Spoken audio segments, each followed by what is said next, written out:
I'm Shania Fletcher, I'm Elisa Phillips. and today we're going to be doing a book review on God Can't, How to Believe in God and Love After Tragedy, Abuse, and Other Evils by Thomas J. Oord.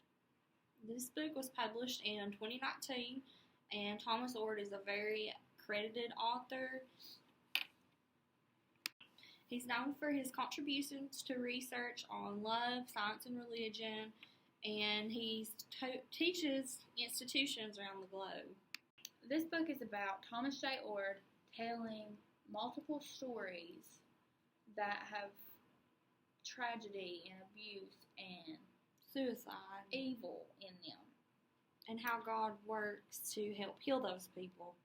and that he's trying to explain to them that God is not the one that's putting this pain and evil upon people now.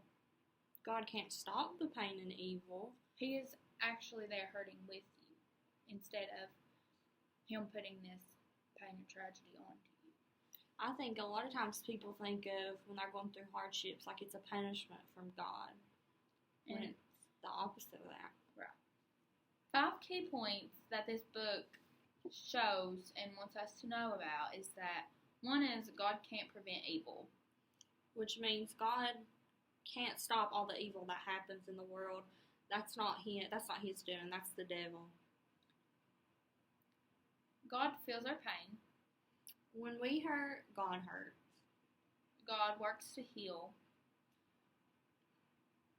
Whenever we are hurting, He wants to just heal us because He is also hurting, because He's the one that obviously did not put that pain onto us. The next one is God squeezes good from bad. I think this is an important one because, so everyone's been affected by, a death. And, the story of James that's battling depression, we talk about how he loses that battle to suicide. So, if you're someone that's experienced that, you've lost someone to suicide, maybe you can help someone else get through that. And that's been more common today. Depression and suicide is more common today than it has ever been. I think so, because I think we all know somebody that is going through that currently, or we know somebody that we have lost to suicide. Another key point is that God needs our cooperation. By that, I think he means that he needs us to keep our faith and to realize, not to just look at oh, why me? Why is this happening to me when something bad happens to you? It's happening for a reason. And I've been raised to think that, even whatever you go through, any hardship, that you always should lean on God to not so much as make it better, but, help you go through it and try to heal and try to come out of that hardship. I think that this book did enhance my understanding of the issues. Not so much as, God can't do this and that, because I've been raised to believe that, God, you shouldn't question anything that God does for you. And I'm not saying that God does put this pain on you, because I brought this up multiple times that He does not.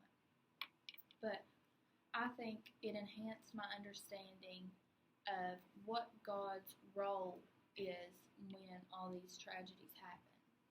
Yeah, like Terry, who was abused by the Sunday school teacher as a child.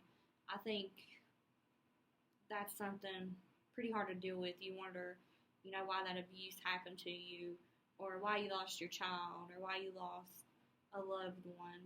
And people we know today, I'm sure they have went through child abuse. I personally have not, but I know people that have, and that has put them in a really hard spot, even grown up as adults now. But I think it's good that even though God couldn't stop that, it's not that He was inflicting it on you, but God can squeeze the good out of that and use you to be an advocate for children that are going through child abuse now. Right. My opinion after reading this book is that Thomas has made some valid points, but one that I kind of am very unsure about, because I know these are his opinions, and he's trying to get us to believe his way of thinking. One of the ones that I'm kind of on the edge about is that God can't prevent evil. And I think about this daily because, say, one day I get a flat tire, and then later that day I hear there was an accident that morning.